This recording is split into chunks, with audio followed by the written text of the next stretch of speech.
زوجہ محمد اختر انگلینڈ سے پوچھتی ہیں، کہتی ہیں کہ میرا بچہ 19 سال کا ہو چکا ہے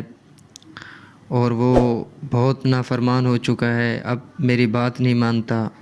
میں بہت پریشان ہوں، دعائیں بھی بڑی کرتی ہوں، تو ہم نے اپنی فیملی چھوڑی، پاکستان چھوڑا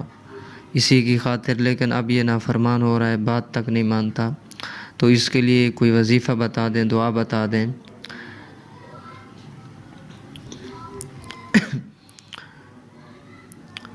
تو جناب محترمہ، آپ کو چاہیے کہ آپ تہجد کے وقت میں 2 رکعت صلاۃ الحاجت کی نیت سے پڑھ کر اللہ تبارک و تعالیٰ سے صدق کے دل سے اولاد کی اطاعت و فرما برداری کی دعا کریں، اور روزانہ فجر اور عصر کے بعد اول آخر 11 مرتبہ درود شریف پڑھنے کے بعد 100 مرتبہ اصلح لی فی ذریتی کا ورد کر کے دعا کریں۔ حدیث مبارکہ میں ہے کہ جس شخص کو اللہ تعالیٰ سے کوئی خاص حاجت یا اس کے کسی بندے سے کوئی خاص کام پیش آ جائے تو اس کو چاہیے کہ وضو کرے خوب اچھی طرح، پھر 2 رکعت اپنی حاجت کی نیت سے نماز حاجت پڑھے، اس کے بعد اللہ تبارک و تعالیٰ کی حمد و ثنا کرے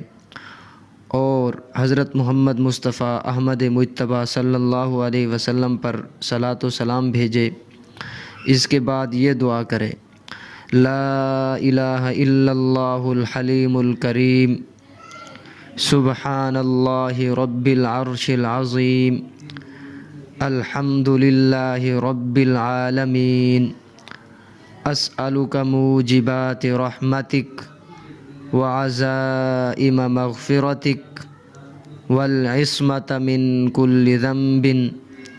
والغنیمۃ من کل بر والسلامۃ من کل اثم،